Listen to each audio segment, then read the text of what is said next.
What was your reaction when you heard the news yesterday about Tiger Woods? Well, when I first heard it, I was just really, really scared. And now this morning, I'm partially relieved and I'm partially crestfallen.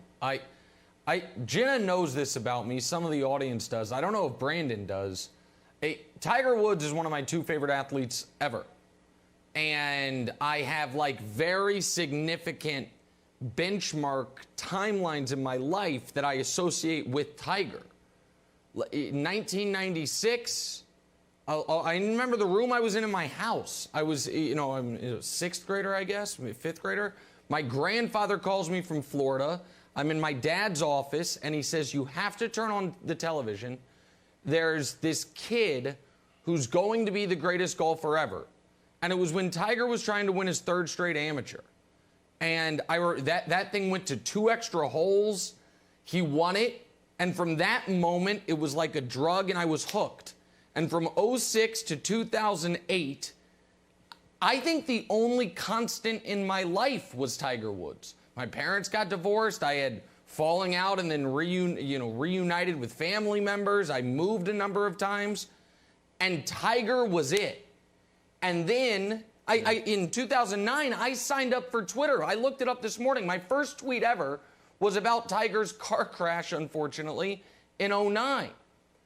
And then he was gone from my life, like he was gone from everybody's life for a number of reasons for a long time.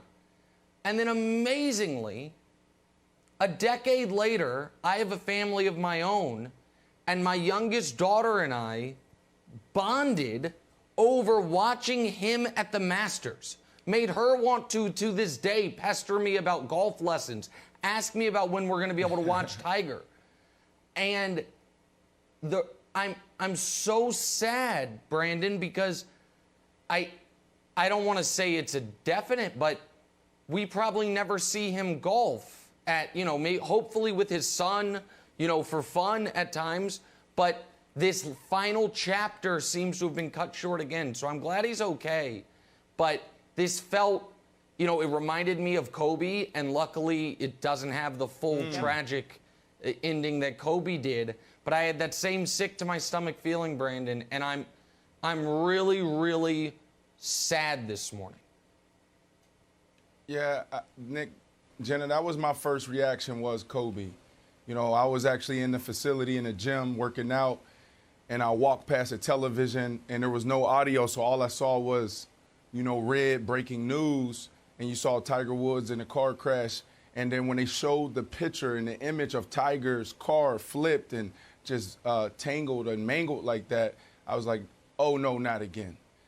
It took me back to around this time last year, right? And dealing with Kobe, I was actually in Calabasas training Gabe Davis, who the Buffalo Bills took in the draft, wide receiver from University of Central Florida.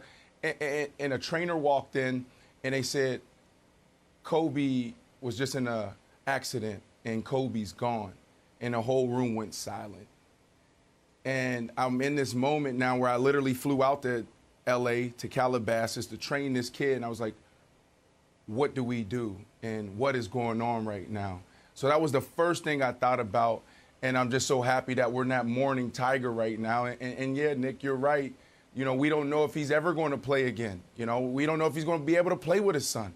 I'm glad he's here, but this is devastating. And it feels like we're mourning, but I think we should be celebrating, because life can be taken away just like that. We saw it with Kobe. We saw it with other greats. We saw it with people this year in the global pandemic. So I'm just thankful that Tiger's here. Tiger is great. Tiger has done some amazing things. He's one of the greatest athletes to ever grace this planet. And he had an amazing career, had an amazing run. If it's over, we still can celebrate him. Oh, well, listen, I know obviously this isn't the morning for the GOAT debate about golf, but for my eyes, for my money, he is far and away the greatest athlete to ever golf and the greatest golfer ever. And it just is, HBO came out a few months ago with a good 2-part documentary on Tiger. And I'm sure he didn't like parts of it. But the parts of it that were about not the personal life, but the golf life, it was a good, almost Cliff's Notes reminder that from the the record-setting Masters to his 14th major win at the U.S. Open against Rocco Mediate when he had the broken leg and he won it anyway. That decade, we've never seen anything like it in sports. And it was, the word I would associate with him, Brandon, was invincible. And unfortunately, Jenna, nobody's invincible. And the decade since that U.S. Open victory, I want to say one other thing, and I apologize. I know I'm rambling a bit. I'm like oddly choked up about this. I know he didn't pass. I know he's going to be okay, but it feels like a sports loss. I am so glad, Jenna, he got that Masters moment. That it wasn't, oh, he was close and he's coming back and he's going that. Because if he doesn't get to compete in another major or compete at a high level, that walk to 18, if for that Masters in 2019, which was unlike anything we've ever seen in golf, I know it's not the 18th or 19th major that he wanted to catch Jack, but it's a singular moment in golf history. And if that's his last real golfing memory, it's an amazing one. But this is a tough day as a sports fan. It's a tough day.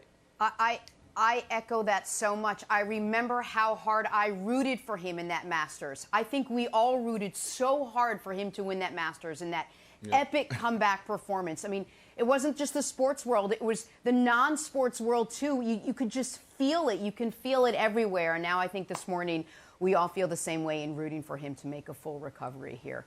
Thanks for watching. Subscribe here to get the latest from the show. Also, be sure to check out more of the best clips from First Things First, or go watch a few segments from our other shows on FS1.